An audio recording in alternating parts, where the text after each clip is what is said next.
everyone, and welcome to the Amber Show. And today we have a very special guest, people pleaser, and she's brought along her good friend Eva. So let's start with an intro from you, please, people pleaser. Hi everyone, I'm People Pleaser and I'm a digital artist and recently have been doing a lot of collaborations on animations with DeFi protocols and yeah. Hi everyone, my name is Eva and I'm relatively new to the DeFi space, but I currently help out with VC and hedge fund stuff at Mechanism Capital. Awesome, and I really want to get to it because I love the name People Pleaser. I think there's so much ring to it, and I do feel that I can resonate with it because I'm so not a confrontational person, and I'm wondering where it came from, where you got the idea. Yeah, so the name actually came from back when I created my art Instagram profile. I thought I needed a more unique artist name because a lot of people have those, and it's sort of like an identity protection thing as well. And then it was just kind of like a spur in the moment thing where it was at a point in my life where I really felt my people pleasing tendencies or just having a hard time saying no to people in general. It's still one of the most difficult lessons that I'm having to learn in life. And yeah, I really needed a name at the time. And that was kind of the first thing that came to mind. And then it also doubles as a function to hopefully please people with my art. So yeah, that's pretty much how I came up with it. I kind of think that you don't really want to please people with your art. You're just kind of like it or not, or that would be I just see the irony in it, and that's what I think makes it really special. I mean, I think I do want to please people with my art to some degree, yeah. Okay. I'm wondering how it feels to be, a female in this environment, in this space, and you're, very kind of early into DeFi. So how does that current space, how does it feel for you? I think I'm not new to being a female in a male-dominated industry. It was like that for my previous career before crypto as well, where I was working as a technical director in a lot of studios and 3D animation and stuff. And so I'm kind of used to that kind of work dynamic. There's good and bad to it. And then in terms of DeFi, I think I just happened to have been drawn to DeFi from DeFi summer last year. A friend told me about it. And I think just making these animations in general was a good way for me to simultaneously learn more about the space and also be able to contribute my skill sets to the space, which I felt also that just the community in general, the sense of humor is something that I really resonate with. So, and I think that's why people like my videos as well, is because we all kind of understand each other and there's this whole sort of meme language and culture going on, which we're all really fond of. And so, yeah. Yeah, I saw your X times Y equals K video even before I knew it was done by you, and I was like, I love it. It's just everything I love, the pink, the unicorn, just everything together. I was like, oh my gosh, this is my whole identity right here. Oh, thank you. What about you, Eva, and how does it feel like to be in the space? I guess I echo that. I've also had a lot of experience working in many male-dominated industries, especially in tech in San Francisco. But otherwise, I've had a really good experience. In general, I think everyone's super helpful and really open to answering your questions and guiding you through anything. Cool. People pleaser, I'm wondering, how did you initially get into DeFi, and what's been your favorite part or project that you've been involved with so far? So last summer, I had been holding sort of 2017 ICO shitcoins. So that's when I really first started being in crypto, as in holding cryptocurrency. I had learned about Bitcoin when I was in college, I think. But last summer when DeFi summer happened, I have a really good friend who's pretty deep into crypto, has been in this space since 2012. And I had expressed to him at some point that I'd love to be able to contribute to the space as a whole in any way that I could. I didn't really see any connection between what I was doing and crypto. And then, so then last summer, my friend saw a tweet from Blue Kirby, who was doing marketing for Yearn Finance at the time, that they were looking for somebody with video skills that they could collaborate with. And then so my friend sent him my Instagram profile, and then they reached out to me, and then we made a video together. And that was pretty much how I got started in DeFi. How does the way you source videos and contracts now differ from that time? Well, at the time, I didn't think that it was going to be a career. It was just something that I thought was interesting to explore. And I mean, now I think it's gone in a little bit more serious direction. And it's basically my job now. Awesome. But how's the best way for people to approach you? Are you kind of booked up for the next 10 years? Or? I think that, yeah, so unfortunately, my inbox is always flooded with requests. And I mean, there's a mixture of either like simp messages in there, or people asking me for money, or people asking for foundation invites amongst people requesting videos. And so it could be really hard to filter through and very overwhelming at times. And so usually, obviously if you know somebody who knows me, that's probably the best way to get in contact. And otherwise, Don't message me directly. Message Eva. Oh, please don't message me either. But otherwise, I think I will pay attention, because obviously I'm aware about the space, so I'll pay attention to projects that I find interesting as well. So now it's a little bit more of like a selective process, but obviously I wish I had enough time to make video for everybody. I think it's really interesting. You're really involved in each project because you know the space. You're invested in it. I'm wondering with the Uniswap 3 video, how much of it is you, and how much of it is like the branding for the project, and what's going to be your position with the launch and with it going further? Are you like done, or is there going to be more videos? Is there going to be more like how's your relationship working for it? I mean, I had a really good time working with them. I currently there's not any more plans for, I always leave it open-ended. I'm always open to collaborating with people that I have worked with in the past. And so, if that opportunity comes up, then I'd be happy to explore it. But right now, we don't have any sort of plans after the V3 launch video to do any other videos. And that specific video, I was really lucky that they were basically giving me complete creative freedom. And most projects that I work with do, actually. And that's why I love working in this space as well, because they're so trusting of my vision and my weird ideas. And Uniswap were very, they allowed me. So the video is sort of done in this like toon shading style, which is a method of rendering 3D that makes it look almost illustrated, almost 2D. And so that was sort of a sometimes a consistent theme on my art Instagram page as well. And I, other than the sort of anime-y stuff that I did for DeFi, I hadn't really tried that kind of style for any videos yet. So I thought when I was initially in contact with Uniswap, the designer, Khalil, had mentioned that he's a big fan of this artist named Mobius's work. And I'm also a huge fan of Mobius's work. I mean, he's super famous, so lots of people are. And so I thought it fit perfectly because a lot of my pieces on my art Instagram were actually inspired by Mobius anyways. So then it just kind of was a perfect fit that way. He was like, great. And then so we decided to do it in that style. And there was definitely a back and forth process of bouncing ideas off of each other. But pretty much they were giving me creative freedom completely.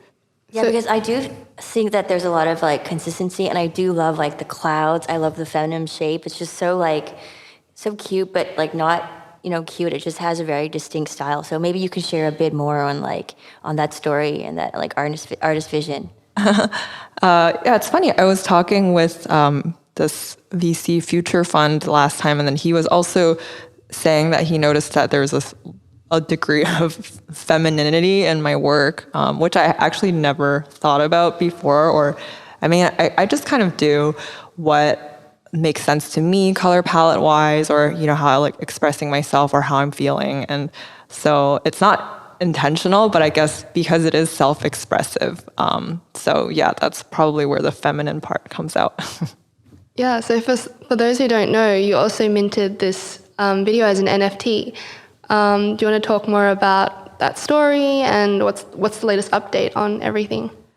Yeah, so that was the first sort of NFT auction that I had ever done, because I've been so, obviously with the whole NFT space blowing up, I had been trying to see if there was a way that I could meaningfully contribute to the space. And last year I had minted a few NFTs here and there, but they were never auctions. It was just I would list them at a price, and then yeah, so it was kind of like really different. And then so this time I had just brought it up to Uniswap as an idea halfway through production, like, hey, why don't we also mint this as an NFT and then I can donate all the proceeds to a charitable cause that I care about, which I think would just be a cool thing for everybody involved. And so they were nice enough to agree.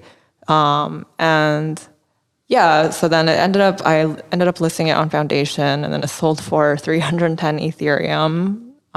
And what's special about this sale, other than the price, which I feel like is a huge focus for a lot of people covering anything NFT related, but in my opinion, what was most special about this sale is that the fact that it was bought by a DAO that was specifically formed for the sole purpose of buying this NFT, which is something that had never happened before. And this DAO, now called Pleasr DAO, is also very special because it's comprised of a lot of very prominent individuals within the crypto and DeFi space. And so it really sort of demonstrated the power of bringing together these like-minded but talented individuals and a collective of patrons who share a similar goal. Yeah. So I know Pleasr DAO is actually quite a selective group to be part of. Can you talk more about that and what they're doing now? Yeah, so I think their vision is to have sort of three parts to Pleasr DAO. There's investment, incubation, and also collecting. And so I think the idea is that like contrary to a lot of the NFT projects that are going on right now, which seem to just be sort of a huge or just a quick cash grab, like there's so many people who are just trying to inject the concept of NFT into anything that they do. They're not even like crypto native, and then they just want to be a part of it. And that's really not what aligns with my personal values, nor is Pleasr DAO's values. And we specifically look for ways to, I'm also, like after the sale, they added me in as an honorary member. So how active are you with their direction? I participated sometimes, or for example, for the when they were purchasing the Snowden NFT, I had participated in that because that also stands for something that I care about and that we all care about.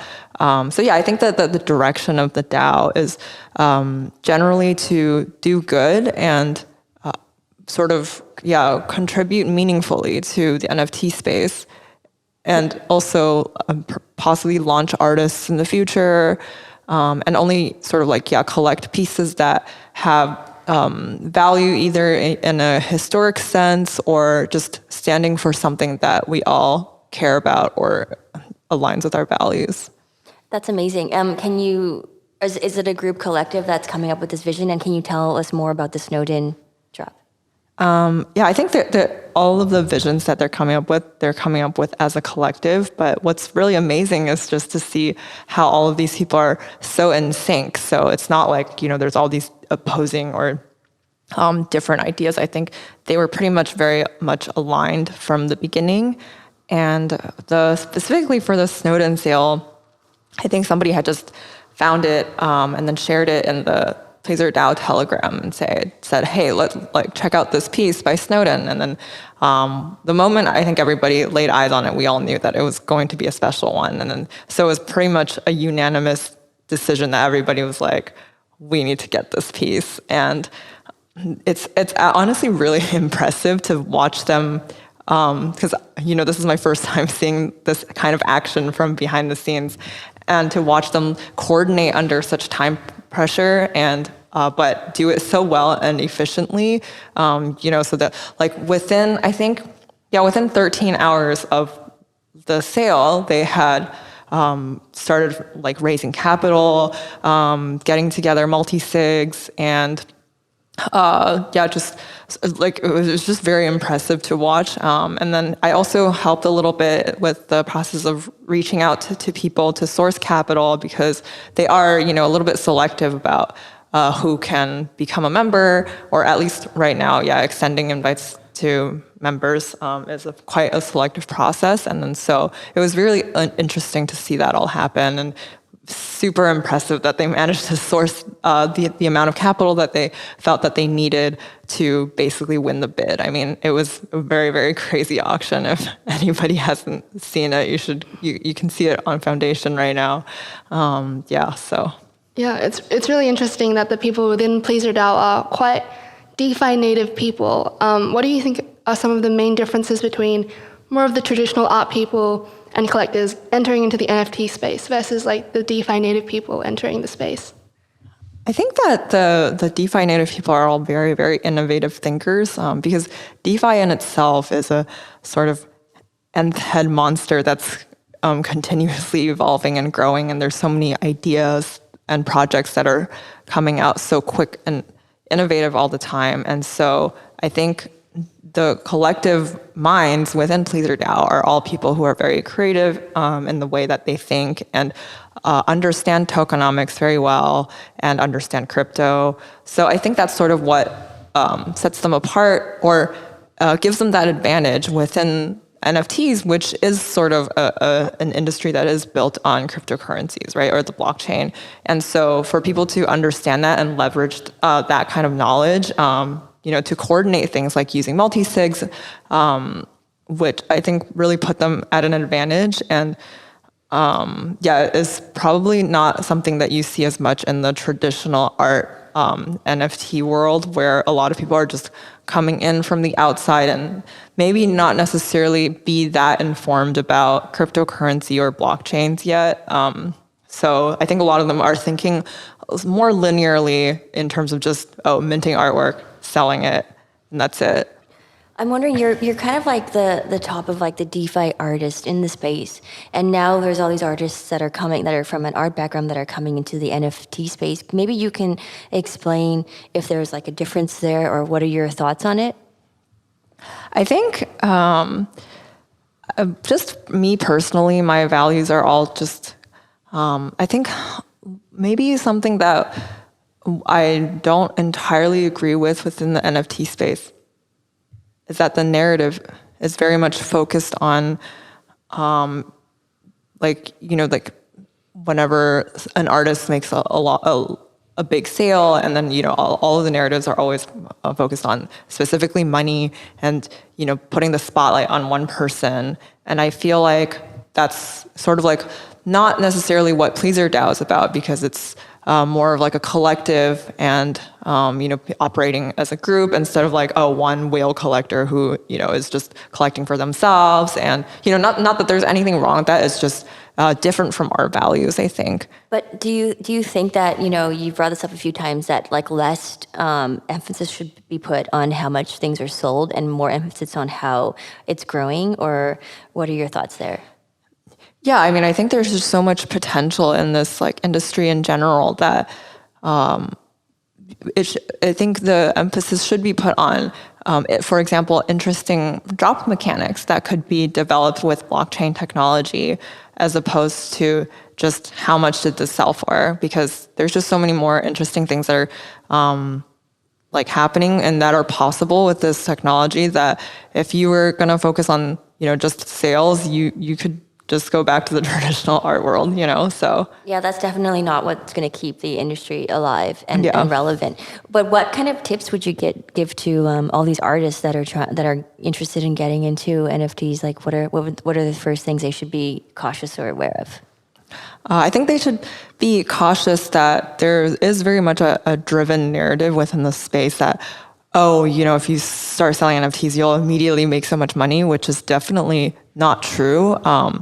And I've seen a lot of artists who, let's say, have made it, are very protective of their sort of like their status within the space. So they don't really share any useful tips about how to make it as an NFT artist. And I think one of the biggest and obvious ones is self-promotion, and engaging with not necessarily the community, but yeah, just finding, I think maybe the easiest way would be to find your niche. So Chris Dixon from A16Z wrote this article called NFTs and 1,000 True Fans, in which he was talking about how you don't need to have like 100,000 followers to do well in the space. You just need or not a handful, but a smaller group, but of people who are loyal to your work.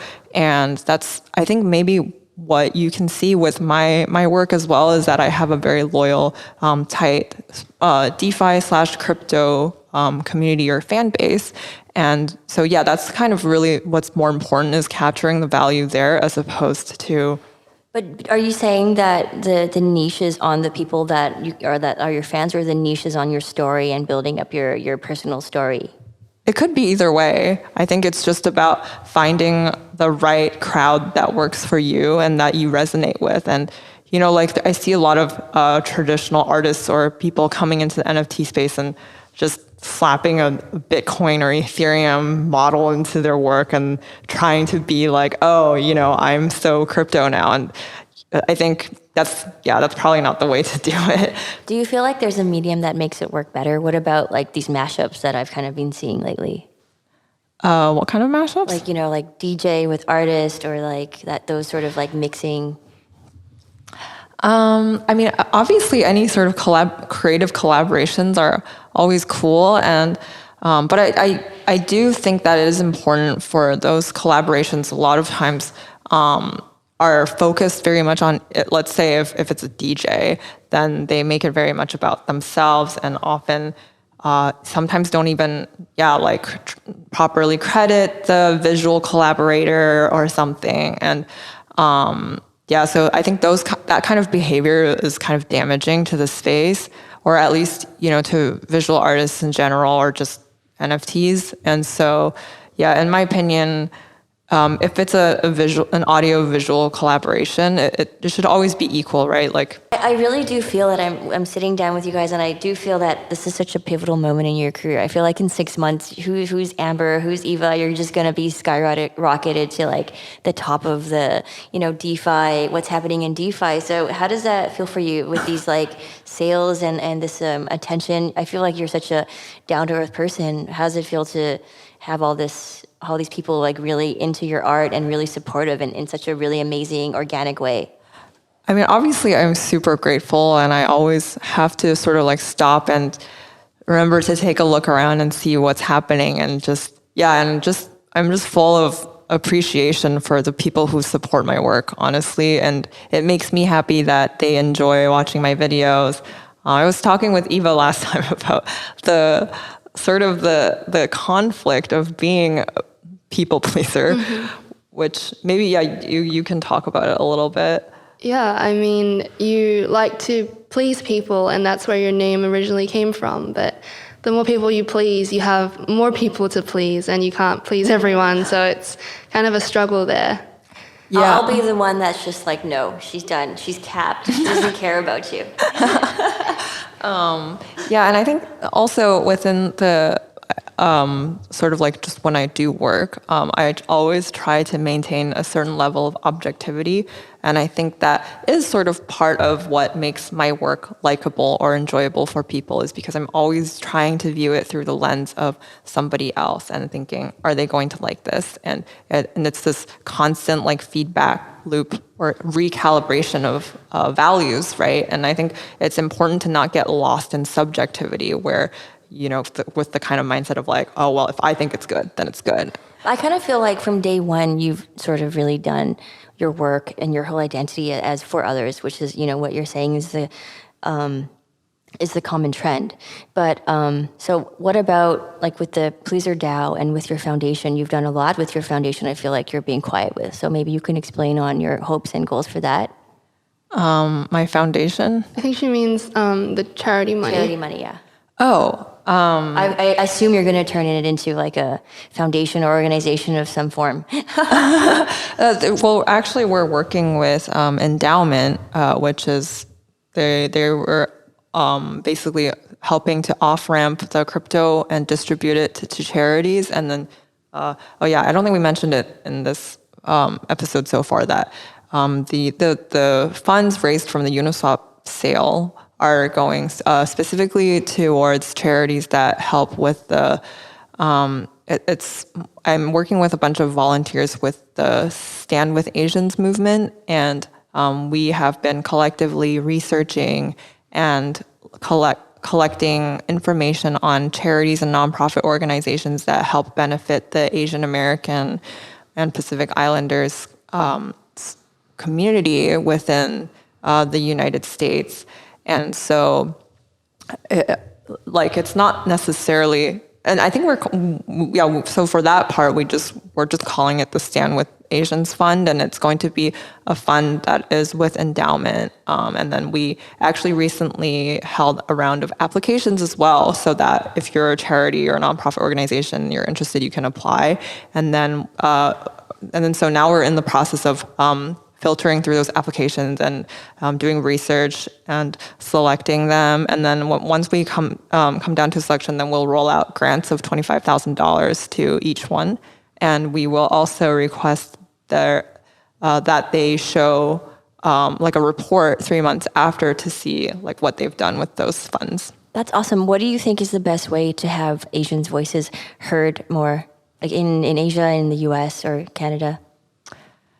I think it's honestly difficult because I think just it's so embedded in Asian culture to be humble and not speak up, and it's definitely something that I struggle with myself as well, especially a space that's so competitive and fast moving like the NFT industry. It really is all about self-promotion, right? You really have to put yourself out there and say, buy my stuff. And that's just inherently just goes against my personal values or the way that I was brought up. And so I've found that to be difficult. Speaking of, how you've grown up, what do your parents think about all this NFT stuff?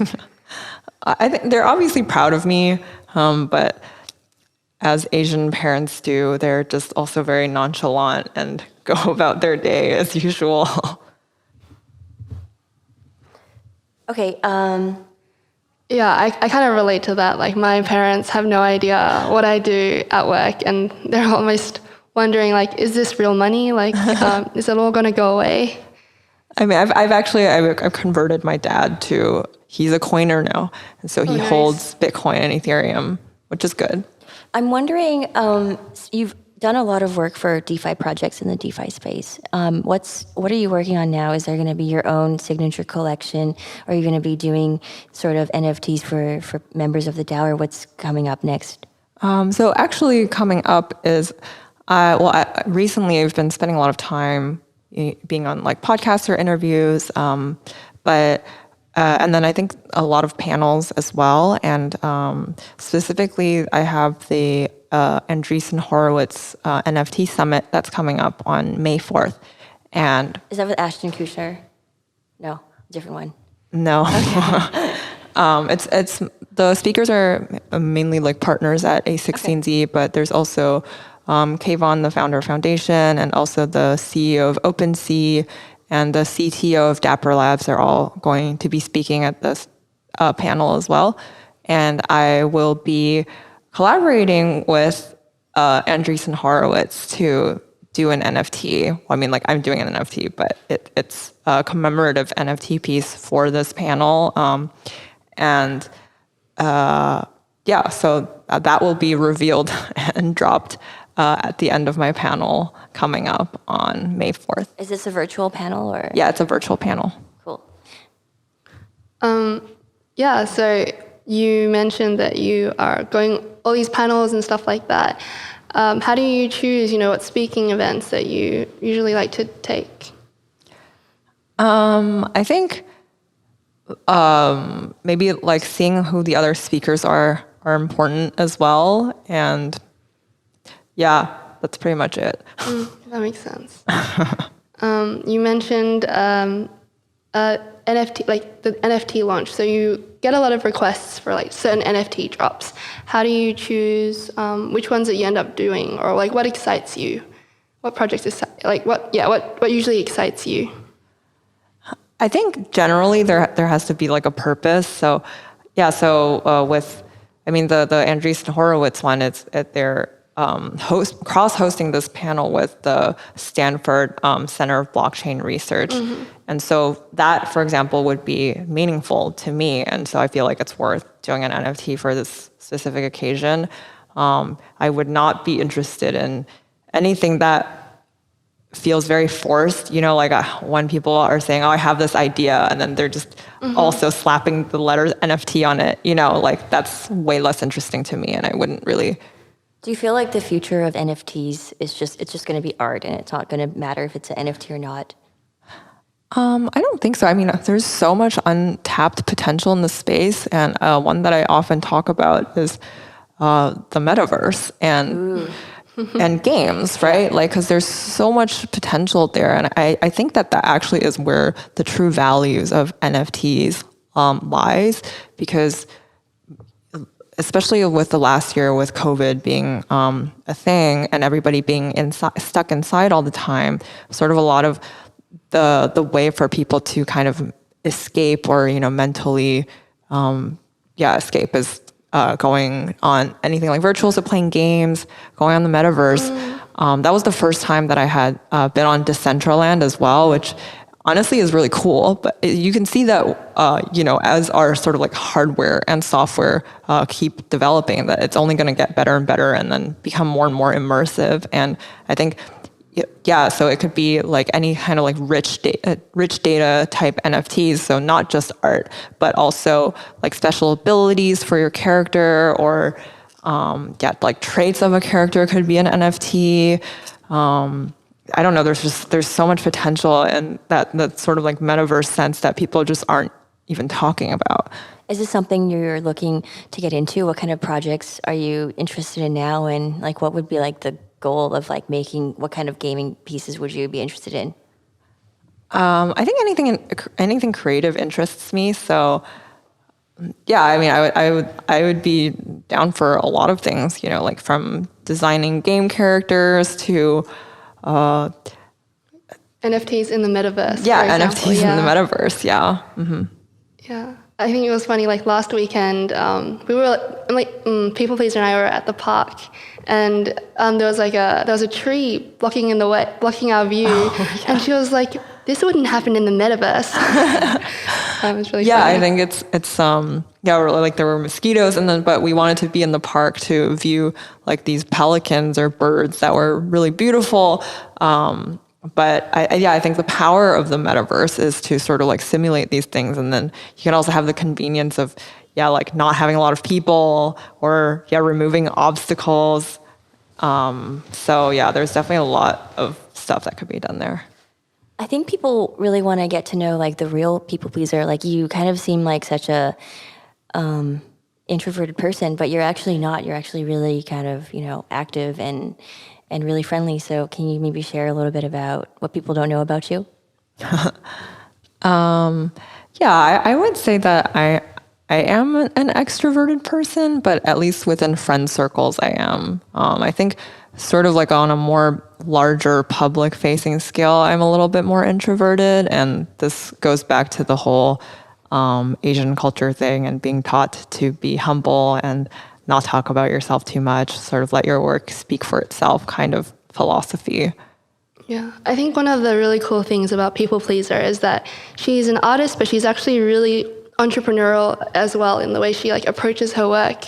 And at the same time, like her focus is not just on money. She truly wants to like create good art for people. And I think that's something that people might not know on the surface about her, which I think, is really awesome. Would you ever go back to doing like feature film stuff? I think if the project is a very interesting one, I wouldn't be opposed to it. Yeah. Because that was like your goal when you were in school. You wanted to, do feature film, and now you're doing like you're an artist now. So how did that morphation feel And how was the journey like?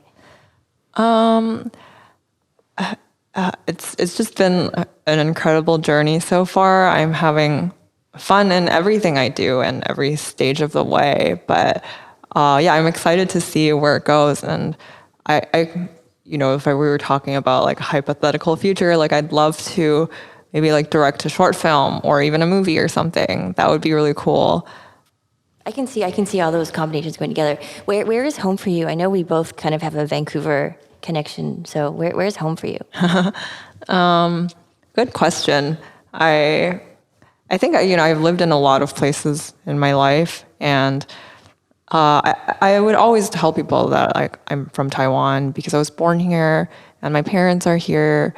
So those are like will always be my roots. But yeah, I've spent my childhood in Vancouver as well. So I mean, I love Canada, but I've also lived in the States and also in London. So I think every city that I've lived in, there's a little piece of me. But how careful are you of like keeping like your personality or persona anonymous and comfortable sharing? How does the balance work? Yeah, I mean, I think just for privacy reasons, I don't like to disclose too much about my personal life. And also because I feel like it's really my art that I want to be communicating with people. And yeah, so I mean, when I created my Instagram, like my art Instagram, there's no picture of me on there or anything because I really wanted the focus to I just wanted to see how people react to my art, not knowing the person who's behind it. So you talked about how you don't think NFT should be about the price. And then just before you talked about how you want to communicate stuff with your art. When you create your NFTs or whatever artwork you create, what are you trying to communicate usually? Like what is your goal with certain art pieces? Well, with most of, for example, like the Uniswap one or any like hype video that I am creating for DeFi protocols, the main goal is just to entertain people, really. And I always say that an art piece failed if you didn't make anybody feel anything when they were watching it. And so yeah, I mean, like, people were asking me about how I feel after the Uniswap sale and stuff, and I was telling Eva as well that the moment that made me the happiest was not the auction. It was the day that Uniswap posted the video, and just to watch everybody watch the video and comment and just seeing everybody's reactions, that was the part that made me the happiest, just knowing that my art entertained a lot of people that day. Yeah, no, that's awesome. I think that is different to a lot of the artists entering the space now that are just looking kind of for a cash grab or just to, write off existing fame and to get money. I think, your focus on the art itself and making people feel things is really special. What are your thoughts on the DeFi space currently? I think it's still relatively new and there's so much potential and it is growing already super fast. And I mean, I'm super bullish on it. How do you grow your community beyond all of these long time DeFi people into more? How do you plan on growing it into more of like people who are into art, people who are into animation? What's your plan there? I think my plan is just to keep doing what I'm doing, and if people find my animations cool, I mean, definitely sort of like my sale on Foundation has put me on the grid of a bunch of people who are outside of DeFi now. And specifically in the art community as well. So I think, it's probably just a natural, organic progression of I'm just going to keep trying to do things as cool as I can. And if people like it, they'll notice. And yeah. That's really sweet. I like that. What about for like haters in the space? Does that like bother you or you had never had that? Do you have haters? Yeah, I know. I don't think you do. I mean, maybe like sometimes there's a few like negative comments here or there, but I don't know. It doesn't really,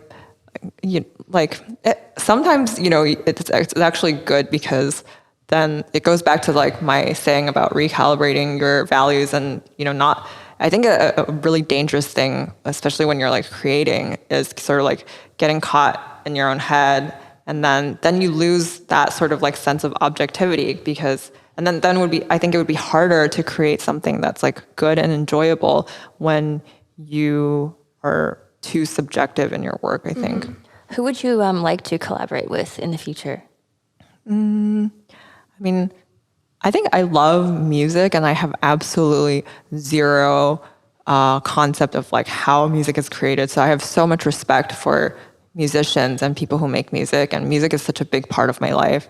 So I would love to collaborate with musicians, I think. What kind of music do you like? What's on your Spotify? My Spotify has a lot of like underground stuff. I listen to some like house, techno, also a lot of indie alternative songs. And I think according to, when Spotify does those like end of year roundups or something, my top genre is indie tronica, which I didn't even know was a thing. So yeah. Okay, back to like artists and platforms. I'm just wondering for you, since there's so many new NFT marketplaces and platforms coming into the space, does it matter? Do people should be cautious of something or just pick one and like stick to it? And on that note, like, why did you choose Foundation to launch your first NFT? It was honestly pretty random. Like there's not really any specific reason why I chose. Well, also because, they do the auction model and because I wanted it to be an auction. So, and also because it was going to be a one of one. So, there's different platforms are good for different things. Like, some other ones like Maker's Place could be more for like open editions or something. So that's kind of. If you were to launch your next NFT, what platform do you think you'd look into using? I haven't really thought about it. So yeah, we'll see. So do you think most NFT artists don't really think about the platform, but they just focus on the art and then the platform kind of just happens? Is that? I definitely think that there is a focus on platforms. Definitely fees, though, is a big issue, right? Fees? Yeah. Like Ethereum fees or OpenSea. That's why they're moving to a lot of these newer platforms. Yeah, possibly. I know that OpenSea does like a gas-free minting thing, which is pretty cool. But yeah, I think specifically with the art community, there's a lot of focus around like Nifty Gateway. They sort of see that as like the premium platform for launching NFTs. But do you think it's going to get to a time where like, like the indie up and coming artists are going to go to another site and then that's going to be cooler for this and it's going to rotate, or what are your thoughts? I definitely think that's possible. Yeah. And, it's a space that is always innovating. And so you kind of have to keep up, right? Like, I think going off of just word of mouth or just people's notions that, oh, this is a better platform. But if you're not improving like your UI, your like back end stuff, then eventually like things will rotate around for sure. So how many hours does it take to like, how long did it take to do the version 3?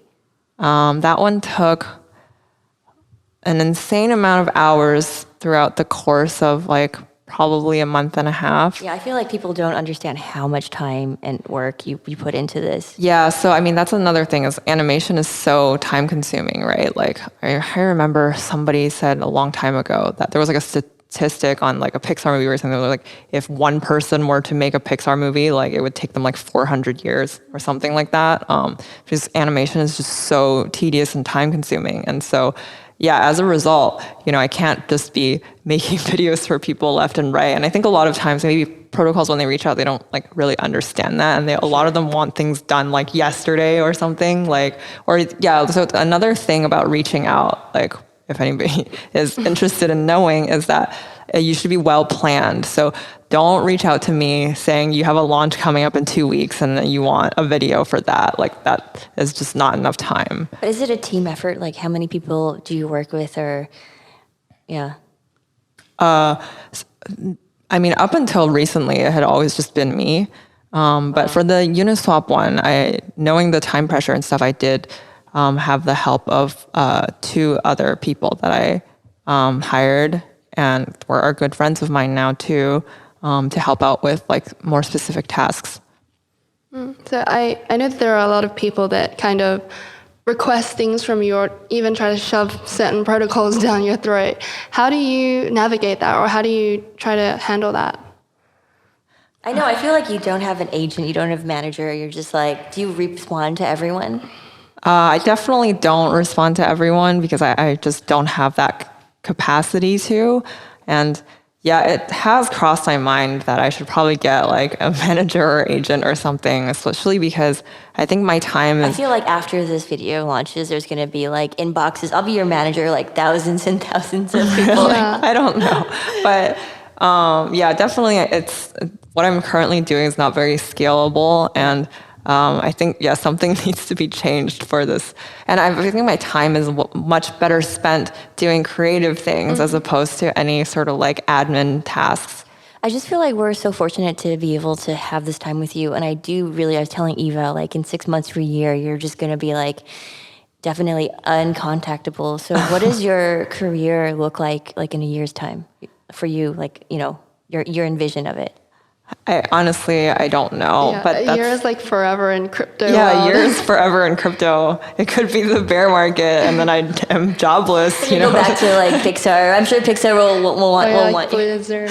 Yeah, so it's hard to say, but I think that's why it's fun as well. I mean, if you asked me a year ago if I would see myself doing what I'm doing now, I mean, maybe even 6 months ago, like. Yeah, even 6 months ago. Wow. Entrepreneur, do you mean like she's had it all, it's sort of like all planned out and structured, like she's very kind of... Or like she thinks about like what... Let's pretend she's not here. She thinks about like what risks there are and like what are some upcoming catalysts for certain things and like what are some things that she can leverage. She's like, yeah, she's really sharp in that aspect. All around very clever. Yeah. And I think people don't see that like beyond her like behind the scenes videos. I think they can see that like just in terms of like how technical she can get. I do know you do a lot of like behind the scenes videos that really helps out. Why did you think about that, or why did you come up with that? It actually was from when I was doing art on my Instagram. It's maybe like from like an imposter syndrome or something, where at the time sometimes I would make like a breakdown video. Well, okay, even when I was starting out in the industry as well, sometimes, you know, just watching movies and then you watch like the visual effects breakdowns or something, I just find them super cool. And I think everybody thinks they're cool, right? And that's why they're being made and people watch them. And then so when I was making my own art, sometimes I would be like, yeah, well, I want to show people that I'm the one who made this. And so I would just do like a screen recording and then sort of like chop it up together and then post with like, you know, with the process. And then I think people found that interesting. And so that sort of like carried over when I was doing the DeFi projects. Obviously it's time consuming, so I don't do one for like every animation that I do, but for one set, I feel like there's specific parts or, you know, maybe like symbolism or Easter eggs that I hid in there as well. So beyond just like a technical standpoint, but also sort of like explaining the piece as well. But I think I've been hearing a lot about, you know, building your own sort of like identity through art and the whole like DeFi connection and being an entrepreneur. So I really feel that, you know, whether or not it's an NFT or that you become the top NFT artist, it's not really important to you. Yeah, I don't think so.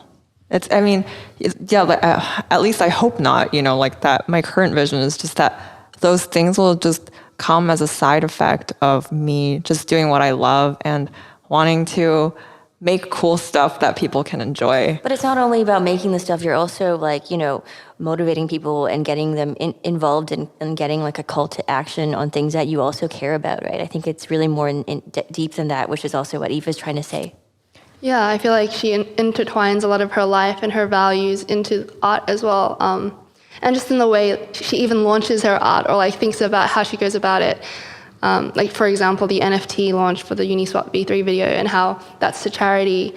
That's why we feel like there's like 10 people behind you. It's just not you, right? No, I think it's awesome. And I think even like the behind the scenes videos, like her doing that, it kind of just allows her to show the thought that goes behind it. And then, if anything, it kind of even elevates the video to people that couldn't see it before. And I think you've said that some protocols have even specifically requested those behind the scenes videos because they're so valuable and people love them so much. We talk a lot. I don't even know where to begin. Like, yeah, like what are your visions on like the world in general? The world? I mean, well, first, I I think that we should all. There's actually a water shortage. This is so random. There's a water shortage in Taiwan right this now. last night. I'm a huge fan. I'm a supporter. Whatever it is, do you want me? How can I collect rainwater? Is that what we have to do next? Like, let's mobilize. Well, it's just that people maybe like weren't aware that there's actually a water shortage in Taiwan right now. So, just being mindful of your shower time and not, blasting your faucet if it's not necessary. Just like small things like that would be helpful. And I mean, I care about animal welfare. So this is not virtue signaling. It's just like... No, she truly does. Like her diet, also reflects that. Are you vegetarian? I'm pescatarian. Okay. Yeah. So I mean, in a perfect world, I would be vegan, but it's very difficult. I'm trying my best, but I don't purchase or eat like meat, or it has been that way for 8 years now. Mm-hmm. What are your other kind of things? You prefer kind of like the beach or the forest? You kind of prefer, what's your ideal date? Ideal date? Yeah, I'm sure a lot of people would love to know what your ideal date is. Has anyone asked you out over Twitter? I think so, but I mean, I don't know. I think so too. Any tips? Any tips? Yeah. Any tips for the guys that are trying to, get your attention? I don't know. Just be nerdy and funny and cool. Let's close out soon, but yeah, let's just if you guys have any other thoughts you want to share with your fans or with women getting into the space, artists getting in the space, maybe some last remarks. I don't know. I mean, just be yourself, really. Yeah, I think everyone is really open in this space, and I think it's reflective of how early everything is. And I think if you jump in now, if you just try to add value in any way you can, whether it's synthesizing information from an article and then writing it into a tweet thread, or just asking questions, I think the right people will end up finding you sooner or later. Mm-hmm. I agree there, but I also think that there needs to be some caution because, so many people use aliases or fake personas or things like that.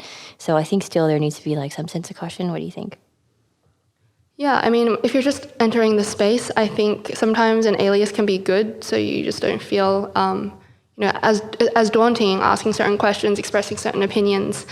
But in doing so, that also introduces another risk, you don't know who actually is behind certain accounts, and also even certain projects that could also be rug pulled with, But I feel like the DeFi space I've loved so many things about it. I love the whole, group voting community and memes everywhere and pink fluffy things. I just love it.